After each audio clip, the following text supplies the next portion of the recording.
Hello everyone, welcome to my channel Starbird Edu Point. Today I am here with a new video in which I have taken queries which I commented. Okay, so let's get started with the first query. First query is in SO4 minus 2 Y, S and O are written with the same valency. Somebody has asked because S and O having are different elements, so why they are written in same valency in the with the same valency. Actually I want to tell you यहाँ पर जो S मतलब sulphur और O मतलब oxygen, ठीक है, इन दोनों की वैलेंसी 2 होती है, बट यहाँ पर इन दोनों की कॉमन वैलेंसी -2 ली गई है। साथ में आप देख रहे हैं हियर इट इज रिटन 4, यानी कि O कितने हैं 4। जो नंबर नीचे लिखा जाता है इस तरह से किसी भी एलिमेंट या मॉलिक्यूल के साथ में, तो उसका मतलब क्या होता है, इसका मतलब ये होता है कि ये बताता है नंबर ऑफ एटम्स पर्टिकुलर। जैसे यहाँ पर O के साथ लिखा हुआ है, यानी कि यहाँ बता रहा है कि O के 4 एटम्स हैं, ठीक है। तो यहाँ पर क्या है कि SO4 -2 जो है it is a different type of molecule कह सकते हैं। क्यों? क्योंकि ये क्या है, ये एक रेडिकल है। और रेडिकल क्या होता है? अ radical is a group of atoms carrying a net charge, ठीक है। जो ग्रुप ऑफ एटम्स यहाँ पे आप देख रहे हैं, एस का एटम है, सल्फर का है, ऑक्सीजन का है, लेकिन ये एक ग्रुप बन गया और जो ग्रुप क्या है, ये ग्रुप एक रेडिकल कहलाता है और इसका एक नेट चार्ज होता है, यानी कि ये इसका चार्ज फिक्स होता है कि इसके ऊपर कितना चार्ज होगा, ठीक है। तो यहाँ पर जो SO4 है इसको बोलते हैं सल्फेट, इस रेडिकल का नाम है सल्फेट और इसकी वैलेंसी कितनी है -2, ठीक है। अच्छा, जो ये रेडिकल की वैलेंसी होती है इसके कॉन्स्टिट्यूएंट्स पे बिल्कुल भी डिपेंड नहीं करती, यानी कि valency of radical is totally different from its constituent, ठीक है। यहाँ पर सल्फर और ऑक्सीजन की वैलेंसी से इसकी वैलेंसी का कोई लेना देना नहीं है, ठीक है। तो यहाँ पर I have taken a table of some common radicals that are commonly used. So we will discuss one by one. First, you can see here, this is a hydroxyl radical. Means this radical, this formula OH -1 is known as hydroxyl. इसका नाम क्या है? Hydroxyl है। And its valency is 1. ठीक है। क्यों? -1 आप यहाँ पे देख रहे हैं, तो इसकी वैलेंसी कितनी है? 1, या और निगेटिव है, ठीक है। यहाँ पर नाइट्रेट। अच्छा, यहाँ पर एक चीज और, यहाँ पर देखिए O की वैलेंसी कितनी है? -2 और H की वैलेंसी कितनी होती है? +1, ठीक है। बट अगर होल की लेके बात चले, OH की कितनी है? -1। तो यहाँ पर कॉन्स्टिट्यूएंट की वैलेंसी से इस रेडिकल की वैलेंसी का मतलब नहीं होता है कि कॉन्स्टिट्यूएंट की अपनी इंडिविजुअल वैलेंसी क्या है, उससे कोई मतलब नहीं होता। ये एक हाइड्रोक्सिल जो आपका बन गया, एक ग्रुप बन गया है। इस ग्रुप की यानी इस रेडिकल की वैलेंसी कितनी है? 1, और कैसी? -1, ठीक है। इसी तरह से आपका देखिए नेक्स्ट है आपका नाइट्रेट। नाइट्रेट का फॉर्मूला क्या है? NO3-। अब यहाँ पर नाइट्रोजन की वैलेंसी होती है 3 और O की वैलेंसी होती है -2, ठीक है। तो यहाँ पर आप देखिएगा कि इनकी और दोनों की वैलेंसी से इस वैलेंसी का लेना नहीं है। क्यों? क्योंकि ये जो है आपका एक रेडिकल है और रेडिकल की वैलेंसी कॉन्स्टिट्यूएंट्स की उसके कॉन्स्टिट्यूएंट से अलग होती है। तो कितनी वैलेंसी है इसकी? 1। नेक्स्ट आपका आता है नाइट्राइट। इसमें भी सेम वही है, ऑक्सीजन और नाइट्रोजन। बट यहाँ पर भी आप देखिए, यहाँ पर नाइट्राइट का फॉर्मूला जो होता है इसमें ऑक्सीजन के एटम्स कितने लिए गए? 2, और नाइट्रेट में ऑक्सीजन के एटम 3 होते हैं, ठीक है। तो यहाँ पर नाइट्राइट जो है इसकी वैलेंसी भी कितनी है? 1, -1 यहाँ पर आप देख सकते हैं और यहाँ पर देखिए 1 वैलेंसी। नेक्स्ट आपका रेडिकल है बाइकार्बोनेट। बाइकार्बोनेट ये एक रेडिकल है। अब बाइकार्बोनेट आप नेम से देखिए और इसका जो रेडिकल है उसको देखिए, ठीक है। एक ग्रुप ऑफ एटम्स हो गया ना, कैसे? Hydrogen atom, oxygen, sorry carbon and oxygen. तो यहाँ पर देखिए हाइड्रोजन की वैलेंसी 1, कार्बन की वैलेंसी 4 और ऑक्सीजन की वैलेंसी कितनी होती है? 2। बट पूरे होल की यानी एक बाइकार्बोनेट रेडिकल की वैलेंसी कितनी है, -1, ठीक है। तो ये डिफरेंट होता है बिल्कुल भी, ये रेडिकल होते हैं, इनका एक नेट चार्ज होता है, ठीक है। नेक्स्ट आता है आपका sulphate, that is written in question also. तो सल्फेट में सल्फर है, सल्फर की वैलेंसी होती है 2, ठीक है। ऑक्सीजन की वैलेंसी भी 2 होती है, बट ऑक्सीजन एटम्स यहाँ पे कितने हैं, 4, और SO4 की वैलेंसी कितनी है, -2। तो देखिए इनकी जो अपनी इंडिविजुअल वैलेंसी है उससे इसका कोई भी रिलेशन नहीं है, ठीक है।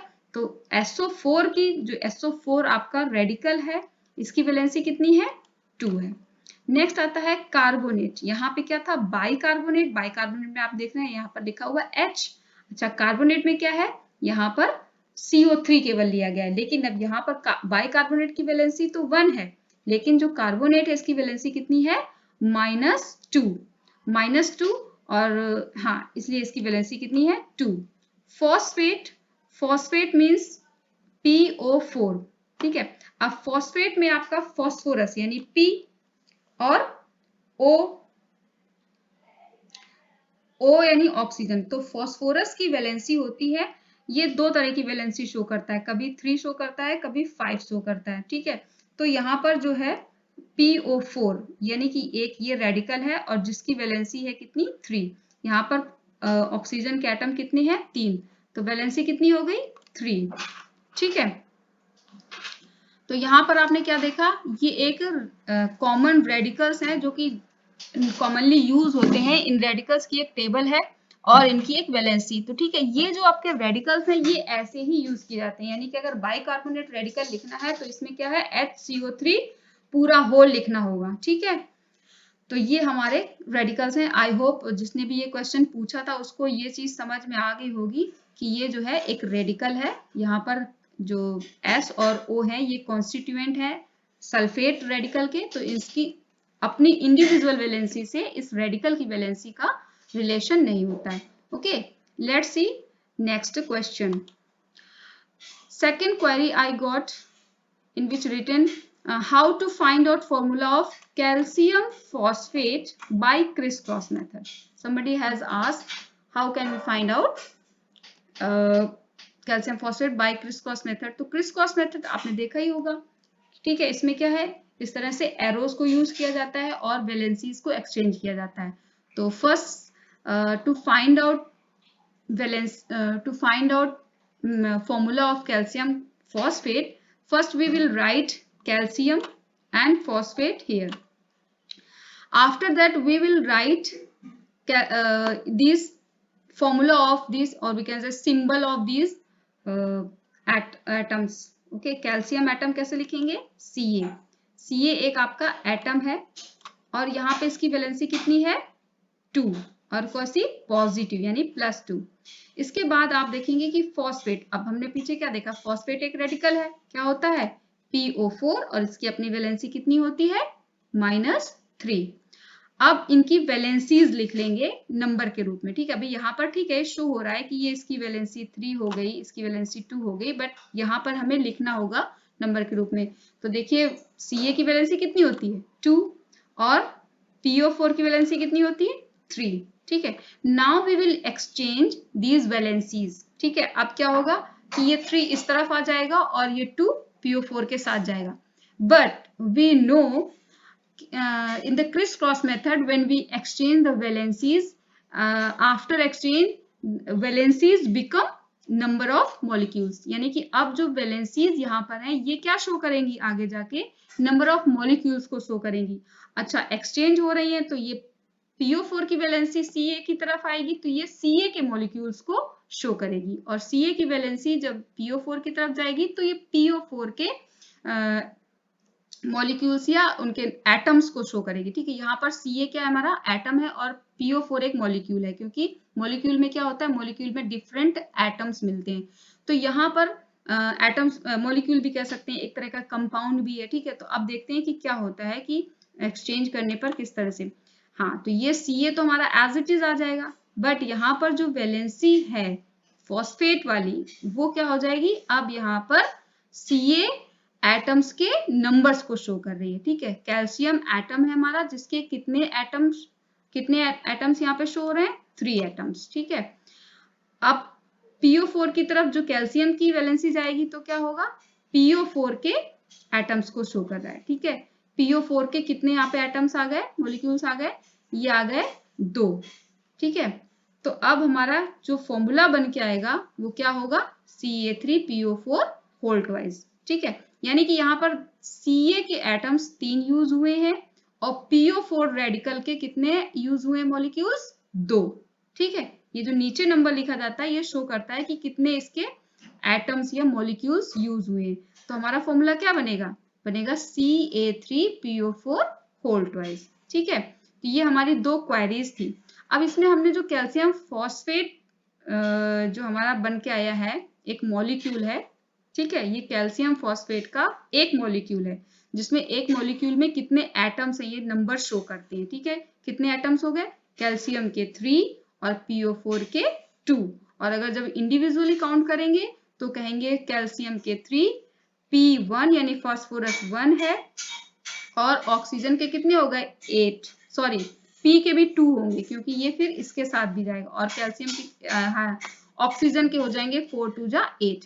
तो ये आपके एक फॉर्मूला बन गया, एक मॉलिक्यूल बन के आया किसका, कैल्शियम फॉस्फेट का। आई होप जिसने भी ये क्वेश्चन पूछा था उसको समझ आ जाएगा या समझ आ गया होगा, ठीक है। नेक्स्ट क्वेश्चन क्या है, एक्चुअली ये क्वेश्चन नहीं है, मैंने इसमें कैल्शियम फॉस्फेट को एक डिफरेंट मेथड से किस तरह से कैल्शियम फॉस्फेट का एक फॉर्मूला बन के आ रहा है उसको समझाने की कोशिश की है, ठीक है। अब यहाँ पर लिखा हुआ है कैल्शियम के एटम्स कितने हैं 3।